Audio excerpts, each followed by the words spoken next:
If I had been left to my own impulses, I would have destroyed myself. So if you're going to cheat, cheat God.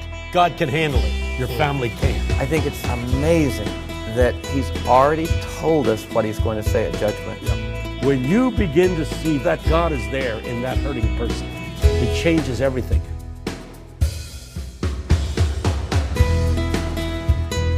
It's interesting. I came into the Christian experience another route. I grew up in a fundamentalist home, for which I'm very grateful.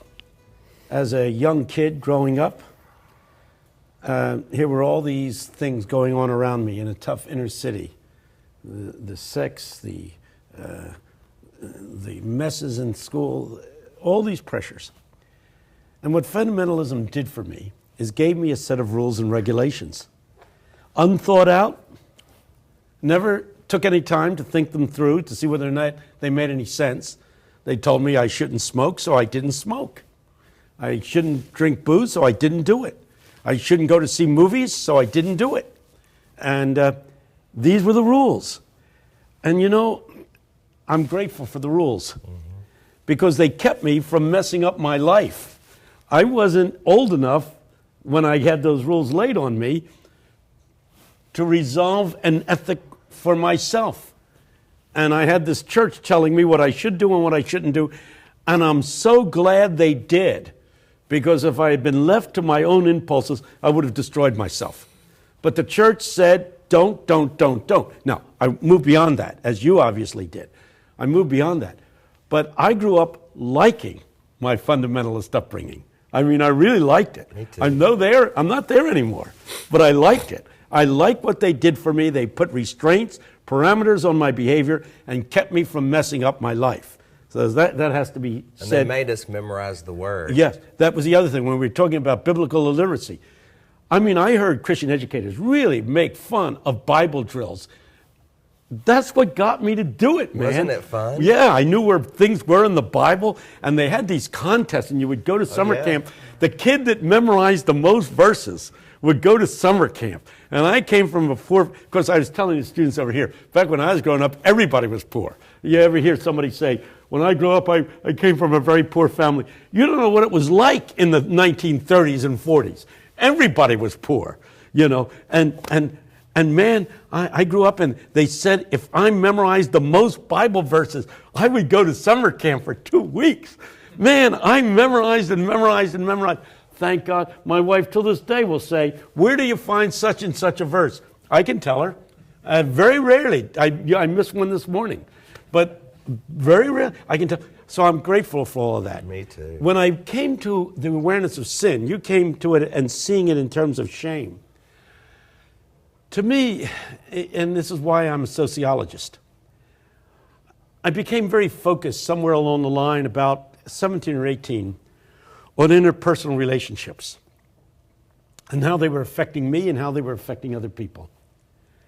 And I ultimately came to the idea, and I think it's right along lines where you are,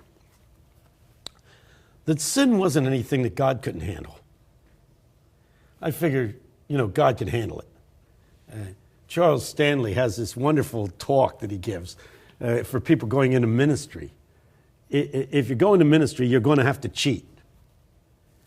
You're either going to have to cheat God or you're going to have to cheat your family because you don't have enough time for both. If you do everything for the church and God that you're supposed to do, there won't be anything left for the family. And if you do everything for the family, you're not going to do everything you ought to do for the church. He said, you're going to cheat. So if you're going to cheat God. God can handle it. Your family can't. Profound point. Your family can handle the neglect that we often do serving Jesus. Good line. But my point was always interpersonal relationships. And for me, sin was dehumanizing and hurting other people. I have, and my wife will tell you, I grew up with this awareness, and I think it came almost by osmosis from my Catholic Italian relatives of St. Francis of Assisi, who saw the sacredness of God in other human beings. And when I hurt another human being, I am hurting God. And that when I am mean to another human being, I'm mean to God. that it's not God's up there and this person's over here, and I got to do right by this person because, I always bothered me when David said, against thee and thee only have I sinned.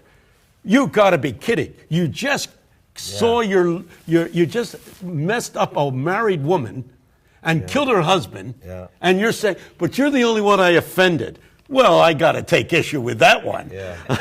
I think he kind of messed up Bathsheba, and I certainly know he messed up her husband. But in a sense, I understand it.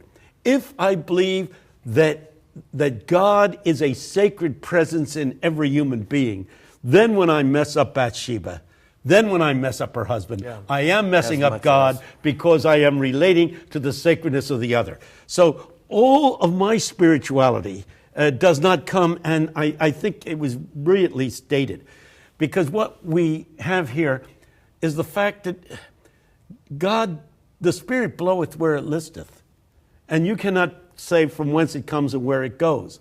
It's obvious the way in which God worked in your life is really wonderful, because the sincerity, the genuineness, and I have a sense that when you began to talk about your life, that was something where Mark said, I can relate to that. Oh, yeah. That's me.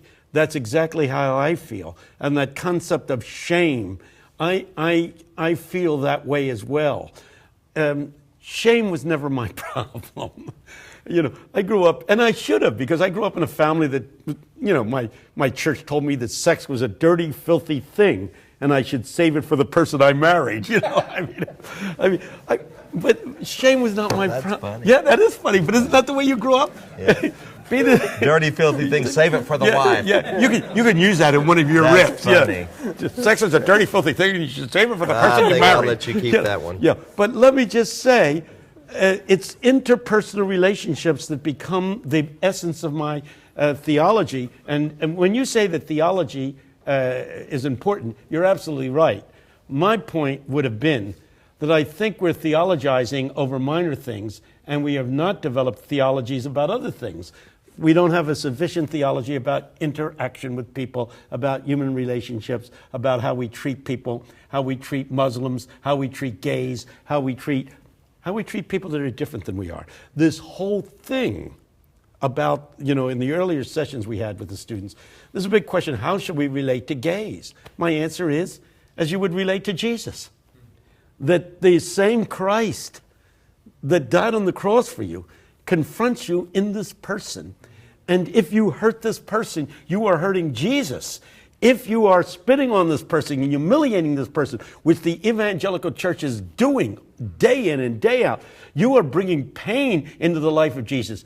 That the sacredness that I find in the other is the Jesus that died on the cross for my sins. So it's always an interpersonal relationship. So it's interesting that you were dealing with one set of problems, I was dealing with another set of problems, that none of us come with the same set of problems. I did end up there, though. I did end up with Matthew 25, as far as resonance in my soul, Matthew 25 trumping everything. I think it's amazing that he's already told us what he's going to say at judgment. Yeah. I mean, that's amazing. That's like giving a final exam and saying, Here's hear me, questions. read my lips. Here are not only the questions to the final exam, here are the answers of all the stuff that he could talk about. He's already told us what he's going to say. That's amazing. It seems like we would clue into that and say that. We've got to build a religion on that. We've got to build a spirituality on that. Did you feed me? Did you clothe me? Those are the questions. Right? Yeah. Visit me while I was in that prison. theology of relationships, and where do we find God, and where Dietrich Bonhoeffer has that incredible story of being in prison and somebody escapes, and in those days the Nazi soldiers would call all the people together, indiscriminately pick out some people, and hang them because that person escaped. So if you dared to escape, you knew that people were going to get hung, put to death because of your escaping. It was a brilliant means of keeping people from escaping. Mm-hmm. And this one escape took place, and they took a 12-year-old boy, and they hung him, and everybody else died instantly. But the body of this boy was so frail that the weight of his body could not kill him. And so he hung there for an hour while they all watched as he writhed and tried to escape, little by little died, choking to death. And the guy that was next to Dietrich Bonhoeffer, as they were standing in attention, said, "Where is your God now?" And Dietrich Bonhoeffer pointed to the boy and he says, "He's there, hanging from that noose." Whoa! When you begin to see that sacredness and what you do to that person, you're doing to God. God is there in that hurting person.